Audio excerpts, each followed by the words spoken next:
மேற்கு டெல்லியின் கயாலா என்ற இடத்தில் உள்ள விஷ்ணு கார்டன் பகுதியில் அடுக்குமாடி கட்டிடம் ஒன்று நேற்று இரவு இடிந்து விழுந்து விபத்துக்குள்ளானது.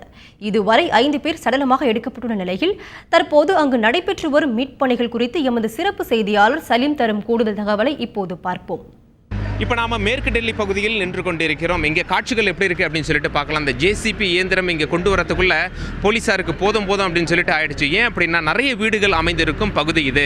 இப்போ நீங்கள் பார்க்குற இடத்துல தான் உள்ளதான் அந்த 4 மாடி கட்டிடம் இருந்தது. ஆனால் இப்பொழுது கட்டிடம் இடிந்து விழுந்திருக்கின்றது. கட்டிடம் இடிந்து விழுந்திருக்கிறதால பக்கத்து வீடுகள் ஃபுல்லாக சேதமடைஞ்சிருக்கு. ஏற்கனவே வீட்டில் யார் தங்கியிருந்தாங்களோ அவங்கள எல்லாரும் வீட்டிலேருந்து வெளியேற்றிருக்காங்க. இப்பொழுது காவல்துறையினர் இவங்க என்ன சொல்கிறாங்க, நேற்று ரமதான் பண்டிகை அப்படிங்கிறதால நிறைய பேர் ஊருக்கு போயிருந்தாங்க, அதனால் சேதங்கள் கம்மியாக இருக்குது அப்படின்னு சொல்கிறாங்க. இதுவரைக்கும் 5 பேர் உயிரிழந்திருக்கிறார்கள். அதில் 4 பெண்களும் அடங்குவார்கள். ஒரு சிறுமி உள்ளே மாட்டிட்டு இருக்காங்க வீட்டு உள்ள அப்படின்னு சொல்லி சொல்கிறாங்க. தொலைக்காட்சி சேனல்களுக்கு உள்ளே போக இப்பொழுது அனுமதி வேண்டாம் அப்படின்னு சொல்லிட்டு காவல்துறையினர் சொல்லி வராங்க. என்ன காரணம் அப்படின்னா, மழை காரணமாக இங்கே பணிகள் தோய்வடைந்திருக்கிறது. போலீஸாரும் சரி மீட்பு குழுவினரும் சரி மழை காரணமாக மேற்கொண்டு அங்கே எப்படி தேடுதல் நடவடிக்கையில் ஈடுபட்டு வர்றது அப்படின்னு சொல்லிட்டு எங்களுக்கு தெரியல.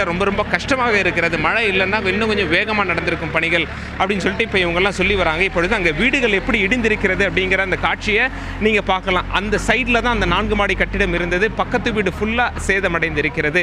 போலீஸார் என்ன சொல்கிறாங்கன்னா, எங்களால் முடிஞ்ச வரை நாங்கள் ட்ரை பண்ணி கொண்டிருக்கிறோம். இங்கே சந்து ரொம்ப சின்ன சந்துகள் இருப்பதனால் எங்களுக்கு மிகவும் சிரமமாக உள்ளது அப்படின்னு சொல்கிறாங்க. ஃபயர் இன்ஜின்லாம் வந்திருக்கு. ஏற்கனவே அடிப்பட்டவங்களை பக்கத்தில் இருக்க ஹாஸ்பிட்டல் கொண்டு போய் அனுமதிச்சிருக்காங்க. எங்களால் முடிஞ்ச வரை நாங்கள் மக்களை உள்ள சிக்கிட்டு இருக்கவங்கள காப்பாற்ற முயற்சி பண்ணுறோம்.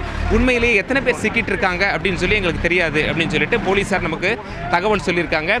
டெல்லியிலிருந்து தந்தி செய்திகளுக்காக கேமரா பர்சன் புபேந்தர் சிங்குடன் சலீம்.